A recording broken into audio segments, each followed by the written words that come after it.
Members, market कल कैसा रह सकते हैं? देखो बहुत सारी चीजें हम लोग डिस्कस करने वाले हैं, वन बाय वन आपको समझाने की कोशिश करेंगे, ठीक है। एंड देखो मैंने आज दो वीडियो ऑलरेडी रख दिया है, अगर नहीं देखा आप जाके चेकआउट कर सकते हैं, ठीक है। पीसी ज्वेलर्स के बारे में अपडेट रखी है और आज का जो डेली वीडियोस होते हैं वो भी रखा है। पीसी ज्वेलर्स का डिटेल वीडियो है, बहुत डिटेल में मैंने रखा है, और फ्यूचर की कंपनी के रिजल्ट कैसे एक्सपेक्टेड हो सकते हैं वो भी मैंने आंसर करने की कोशिश की, आप जाके जरूर चेकआउट कीजिएगा, ठीक है। लेकिन देखो मैं एक आंसर जरूर देना चाहूंगा, सेबी कुछ नए रूल्स ला रही है, उसमें यहाँ पे वापस किसी का कमेंट है कि सर यहाँ पे 90% ट्रेडर लॉस करते हैं, तो 10% प्रॉफिट करते हैं, तो सेबी जो करी है वो अच्छा है। देखो मैं सिंपल कर देता हूँ, ठीक है। 90% ट्रेडर लॉस करते हैं, ठीक है, उनके पास अदर सोर्स ऑफ इनकम भी है। हम लोग देखो मार्केट में है, मार्केट में हमारे आप देखोगे यहाँ पे प्रॉफिट आप देख सकते हैं यहाँ पे, ठीक है।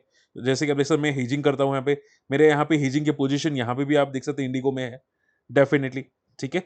तो पॉइंट क्या आ जाते हैं कि भाई अब हम हमारा सोर्स ऑफ इनकम बंद हो जाते हैं। अब ऐसा तो है नहीं कि भाई मान लो कि कोई आप आईआईटी आईएम में जाते हैं, वहां पे 10% लोग पास होते हैं, अच्छे परसेंटेज पास होते हैं, या जीडब्ल्यू की एग्जाम जो क्रैक करते हैं वो 10% पास होते हैं, तो जीडब्ल्यू की एग्जाम ही बंद कर दे, ठीक है। मतलब ये तो ऐसा लगता है कि भाई मतलब बेवकूफी है, मार्केट में बेवकूफी जैसी हो जाती है, ठीक है।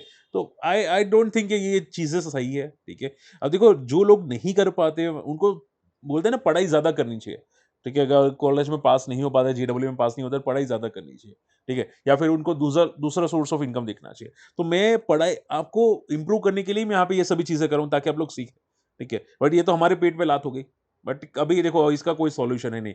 मैं जितने भी हम लोग ने ट्वीट्स किए, जितने भी टैग्स किए हैं, कोई सुनने के तैयार नहीं है। ये जनरली गवर्नमेंट्स होती है, जो बड़े ऑफिशियल्स होते हैं, वो किसी के बाप की नहीं सुनते, मतलब घमंडी हो जाते एक टाइप के। बट एनीवे इसका कोई आंसर है नहीं मेरे पास भी, ठीक है। मैं भी थक चुका हूँ ये सभी चीजों से, ठीक है। अब छोड़ दिया है, अब जो करना है वो लोग करे यार, बहुत थक चुका हूँ मैं भी। एनीवे पॉइंट पे आ जाते हैं। निफ्टी इंपॉर्टेंट लेवल्स तोड़ चुका है, ठीक है। 25,200 के ऊपर सस्टेन नहीं कर रहा, मैंने पहले भी बताया था कि 25,200 के ऊपर अगर सस्टेन करता है तो पॉजिटिव होगा। आज मिड कैप स्मॉल कैप भी सस्टेन नहीं किया। डाउ पॉजिटिव है because of the earning data, जैसे कि आप यहाँ पे देख सकते हैं, उनके थोड़े बहुत अर्निंग डेटा अच्छे आ रहे हैं, वो उसकी वजह से थोड़ा बहुत पॉजिटिव मार्केट है, ओके। हमारा मार्केट में वीकनेस है, और वीकनेस रह सकती है, क्योंकि आप देखोगे एक्सिस बैंक का जीडीआर फॉल है 4.5%, ठीक है। 5% तक फॉल है, उसका रीजन ये है कि इनका रिजल्ट बहुत वीक आया है, ठीक है। एक तो प्रॉफिट भी डिक्लाइन आया है, नेट प्रॉफिट भी कम है, प्लस इनका एसेट क्वालिटी खराब होती हुई दिखाई दी है, ठीक है। स्लिपेजेस इनके तगड़े बढ़ते हुए दिखाई देते हैं, और इसकी वजह से एक्सिस बैंक का जीडीआर फॉल कर चुका है। अब देखो मैंने आपको ऑलरेडी बताया था कि मैंने एक्सिस बैंक में से प्रॉफिट बुक कर लिया था, बट प्रॉफिट तो दिखेगा डेफिनेटली।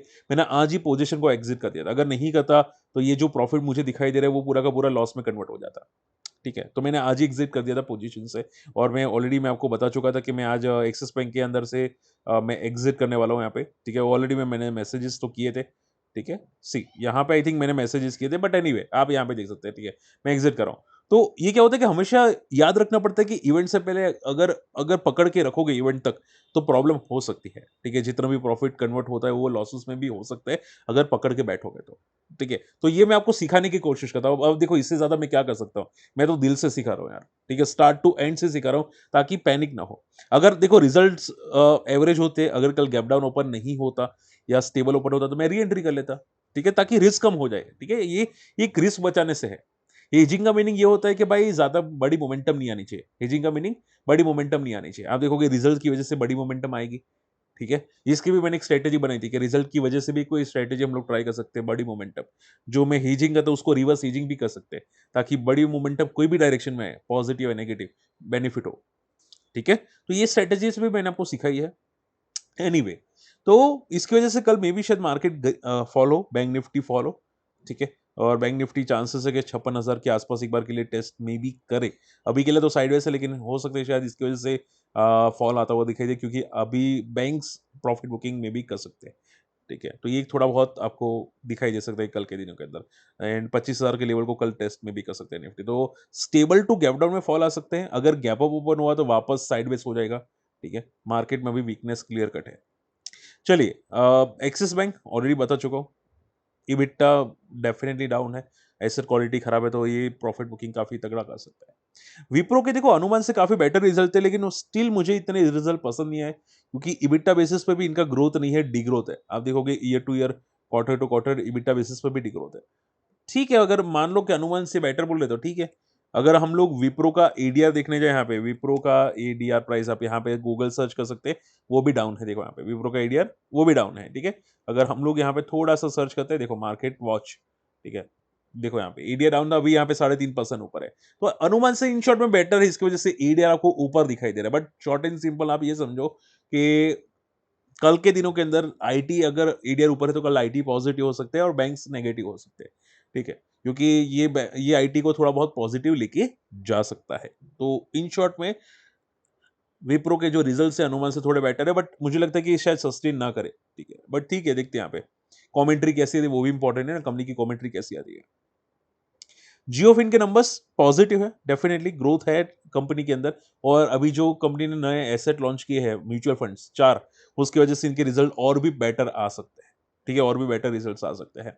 बट अभी क्या कर रहे हैं यहाँ पे, अगर आप देखोगे यहाँ पे अभी क्या कर रहे हैं, हम लोग देखते हैं यहाँ पे, ठीक है, जियोफिन क्या करता है, सी, ठीक है, तो इसका अभी जो लाइफ टाइम रेजिस्टेंस है वो 400 के आसपास है, 200 को सपोर्ट तो ले चुका है, 400 अगर ब्रेक होता है तो फिर इसमें कुछ नया मोमेंटम हो सकता है। तो जब तक ये 400 के ऊपर क्लोजिंग ना दे तब तक थोड़ा कॉशियस रहेगा, ठीक है। अभी के लिए तो यहाँ पे रिजल्ट पॉजिटिव हो सकते हैं, 2-3% मोमेंटम करे, बट मेनली तो जब तक लेवल ना ब्रेक हो तब तक तो कुछ नहीं कहा जा सकता। एफकॉन इंफ्रा देखो यहाँ पे नंबर तो नहीं है, लेकिन यहाँ पे कंपनी लोएस्ट बिडर घोषित होती हुई दिखाई दी, एंड एफकॉन इंफ्रा में काफी टाइम से रडार पे रख रहा हूँ। एफकॉन इंफ्रा यहाँ पे लगातार लोअर पे लोअर बनाता हुआ दिखाई देता है, इंपॉर्टेंट काफी लेवल्स अगर बात करने जाए यहाँ पे, ठीक है, एफकॉन का, तो इंपॉर्टेंट लेवल्स ब्रेक करता हुआ दिखाई दिया है, ठीक है, जस्ट अ सेकेंड, यहाँ पे सी, ठीक है। और देखो एसएमई में ये चीजें होती रहती है, एसएमई में जब भी रिजल्ट जरा सा खराब आ जाते हैं, हम पिटाई शुरू हो जाती है, स्टार्ट हो जाती है, ठीक है। एंड अगर आप देखोगे यहाँ पे सी, ये 15,000 करोड़ की मार्केट कैप है, एंड अच्छा माफ कीजिएगा, ये अलग है एफकॉन, एक एफकॉन करके दूसरी भी कंपनी थी, एफकॉन, यहाँ पे सी, एफकॉन, ठीक है, हाँ ये वाली एसएमई कंपनी से, तो हाँ ये आज सर्किट पे थी।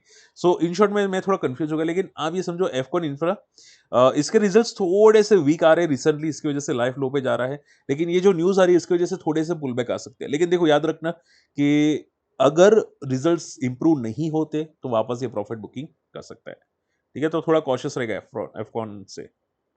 चलिए फटाफट आप लोगों की मैं क्वेरीज लेना चाहूंगा। सबसे पहली जो क्वेरीज आ रही है, देखो आप कमेंट करोगे, बहुत सारे लोग आपको आंसर कर देंगे, ठीक है, नीचे कमेंट्स आप पीसी ज्वेलर्स में काफी लोग आंसर कर देंगे। देखो आइनिक्स विंड में क्या है कि जो फंडरेजिंग की न्यूज आई थी उसके बाद तो पिट ही रहा है, ठीक है, एंड अभी हम लोगों ने देखा है कि रिन्यूएबल्स कंपनी के जो रिजल्ट्स आ रहे हैं वो शायद क्वार्टर टू क्वार्टर अच्छे नहीं आ रहे। वारी रिन्यूएबल्स के वीक आए हैं, अब दूसरे अगर कोई भी रिन्यूएबल्स के वीक आते हैं तो प्रॉब्लम हो सकती है। अब इसके रिजल्ट्स कैसे के वो हम लोग देखेंगे, क्योंकि अभी ये साइडवेज हो सकता है, तो जब तक रिजल्ट ना आए तब तक ये वीक रह सकता है, ठीक है। रिजल्ट के बाद कुछ मोमेंटम में भी स्टार्ट हो, तो आप ये समझो अभी तो कुछ कहा नहीं जा सकता, जब तक रिजल्ट नहीं आते तब तक ये 120 का सपोर्ट है और 200 का रेजिस्टेंस है, तो ये 200 पे एंड 120 पे, यहाँ पे, ठीक है, ये वाला एक राउंड लेवल भी बोल सकते हैं, और यहाँ पे एक सपोर्ट है, ठीक है। तो जब तक ये रेंज ब्रेक नहीं होती तब तक तो यहाँ पे कुछ भी कहा नहीं जा सकता है यहाँ पे एनेक्स विन के अंदर। पीसी ज्वेलर्स सर देखो टारगेट तो नहीं बोल सकता, लेकिन आप वीडियो देखोगे तो आप ऑटोमेटिक समझ जाओगे, ठीक है। वीडियो देखोगे, मैंने रिजल्ट एक्सपेक्टेशंस कैसे आ सकते हैं वो सब कुछ मैंने डिस्कस किया है। आप एक बार जाके देखो तो सही क्या रिजल्ट एक्सपेक्टेशंस है, क्योंकि यही तो बहुत बड़ी बात है। पास्ट में क्या हुआ था, प्रेजेंस क्या है, फ्यूचर्स के रिजल्ट कह सकते हैं, वो सब कुछ मैंने बताने की कोशिश की है। आप जाके देखो तो सही, मैंने 2030 तक के रिजल्ट डिस्कस किया, सोचो 2030 तक के रिजल्ट भी डिस्कस किए हैं, तो इतना डिस्कशन तो कोई भी नहीं करता। ओके सेरा, अब देखो सेरा में एक चीज है जो मैंने नोटिस की है, आप सेरा सेरा कर रहे हैं यहाँ पे, किसी सर ने सेरा पे कमेंट किया, सर सेरा के बारे में कुछ बताइए। देखो ये सर्किट टू सर्किट वाला स्टॉक है, देखो ठीक है, 2-2% की सर्किट, 2-2% की सर्किट, ठीक है। ये 2-2% की क्यों लगती है, क्योंकि वॉल्यूम्स कम होते हैं, ठीक है, यानी कि कोई भी इजीली मैनिपुलेट कर जाता है, ओके। एंड आप देखोगे 2-2% की सर्किट में कितना सर्किट टू सर्किट वाला स्टॉक है, तो ऐसी कंपनी दिखनी क्यों है जो सर्किट टू सर्किट वाला है, वो भी 2-2% की सर्किट है, ठीक है। अगर आप देखोगे 200 करोड़ की मार्केट कैप है और 85 की पी है, ठीक है, और भी वो भी फाइनेंस कंपनी की है, तो फाइनेंस कंपनी में जाना ही क्यों है, पहली बात, ठीक है, वो कंपनी को देखने क्यों है। फाइनेंस कंपनी में कुछ भी गड़बड़ आ जाती है, कभी भी गड़बड़ आ जाती है, फंस जाते हैं, पता भी नहीं चलता, ठीक है। तो थोड़ा कॉशियस रहो, और इसके सेल्स भी डाउन आए थे अभी रिसेंटली, तो ऐसी कंपनी में जनरली फोकस नहीं करता सर, माफ कर देना, बहुत कॉशियस रहना पड़ता है ऐसी कंपनीज के अंदर, क्योंकि एक तो मार्केट कैप छोटी, फाइनेंस में है, तो कुछ भी गड़बड़ हो सकती है, कुछ भी इश्यूज आ सकते हैं, तो थोड़ा आपको केयरफुल रहना है, ऐसी कंपनीज ना देखो। देखो फंडामेंटली स्ट्रांग देखो ना यार, ठीक है। आज आज देखो यहाँ पे राधिका ज्वेलरी कंपनी सेक्टर्स में तक काफी तगड़ी मोमेंटम आई। अब सेक्टर्स की मोमेंटम पता है क्या थी, क्या वजह थी? यहाँ पे सर ने पूछा था सर वजह क्या थी यहाँ पे? तो न्यूज़ ये थी कि अभी मैरिज सीज़न जल्दी स्टार्ट होने वाला है, ठीक है? उसकी वजह से लोग अभी से खरीदारी करना स्टार्ट कर देते हैं, उसकी वजह से ज्वेलरी सेक्टर्स में बूम आती हुई दिखाई दी। तो आज राधिका वो सब कुछ भागते हुए दिखाई दी, ठीक है? राधिका ज्वेलर्स ने सब कुछ। और बहुत सारे लोग बोलते हैं कि सर फंडामेंटली स्ट्रॉन्ग कंपनी देखो, ठीक है? 100 से नीचे। मैं हालाँकि रिकमेंडेड नहीं करता, बट आप देखो समझो, ज्वेलरी सेक्टर्स हम लोगों ने देखा है, हर ज्वेलरी सेक्टर्स पॉजिटिव रहता है। कल्याण ज्वेलर्स, टाइटन वगैरह-वगैरह। आप देखोगे ये भी एक था, एक टाइम पे कहाँ पे चला गया, ठीक है? अब इसका एक रेजिस्टेंस है 100 से 120 एंड 150, ठीक है? जब तक ये लेवल नहीं टूटता तब तक रेंज में है। बट हाँ, आज काफ़ी अच्छा रिकवर करता हुआ दिखाई दिया। सपोर्ट यहाँ पे आप देख सकते हैं, काफ़ी रेंज बड़ी है, 77 के ऊपर इसका सपोर्ट है यहाँ पे, ठीक है? तो जब तक इसके ऊपर है तब तक पॉजिटिव है, और आज तो रिकवर भी तगड़ा करता हुआ दिखाई दिया राधिका, ठीक है? आप यहाँ पे देख सकते हैं ज्वेलरी सीज़न की वजह से, ठीक है? तो चीज़ें काफ़ी पॉजिटिव रहे, आपको हमेशा फंडामेंटल स्ट्रॉन्ग देखने हैं, फिर पैनिक नहीं करना। अगर पैनिक करोगे तो कुछ हाथ में नहीं आने वाला। फंडामेंटल्स देखो, किसके स्ट्रॉन्ग है। अब इसको देखो यहाँ पे, 19 का पी है, मार्केट कैप 1000 करोड़ की है। अगर आप इसके रिजल्ट्स देखोगे तो लॉन्ग टर्म में रिजल्ट्स में काफ़ी तगड़ी ग्रोथ आ रही है। ज्वेलरी कंपनी है, वो भी कौन-सी प्राइस में, 100 से नीचे। आप इसके रिजर्व्स देखो, डेट रिजर्व से काफ़ी कम है। मतलब रिजर्व्स काफ़ी ज़्यादा है इन शॉर्ट में, ठीक है? एफआई भी स्टेक इंक्रीज़ करे, फिर क्या चाहिए? ठीक है? फिर देखो पैनिक करने वाले तो कहीं कहीं पे भी पैनिक कर लेते हैं। रही बात आर्केड डेवलपर्स की, तो देखो हाँ, आर्केड डेवलपर्स ने इंपॉर्टेंट लेवल्स को तोड़ा तो है, ठीक है? जो इसका राउंड लेवल 200 था वो तोड़ दिया है, बेस सब कुछ तोड़ दिया है। रही बात टेक फंडामेंटल्स की, तो देखो फंडामेंटल्स ठीक है, इसके अभी रिजल्ट्स वीक आए थे, बट आप ये समझो देखो, ये जो सेक्टर है ना रेसिडेंशियल कमर्शियल प्रोजेक्ट्स, ठीक है, ये थोड़ा सा वॉलेटाइल सेक्टर है। मार्केट में मंदी आती है तो सेक्टर, ये सेक्टर में मंदी आती है, प्रॉफिट बुकिंग कर लेता है, ठीक है। तो आप ये समझो कंपनी अच्छी है, फंडामेंटली स्ट्रांग है, पैनिक नहीं होना चाहिए यहाँ पे, ठीक है। बहुत अच्छी ग्रोथ है, बट क्या है कि वॉलेटाइल होगा तो सब कुछ एक ही लेवल पे करना बेवकूफ़ी हो सकती है, ये बात याद रखिएगा सर जी, ठीक है।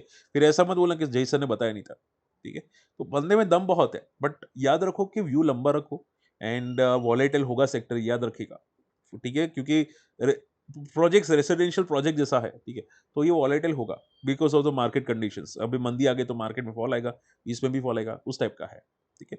तो याद रखिएगा, बाकी सही पे लेवल पे फोकस करो, पैनिक मत करो, बस और कुछ नहीं।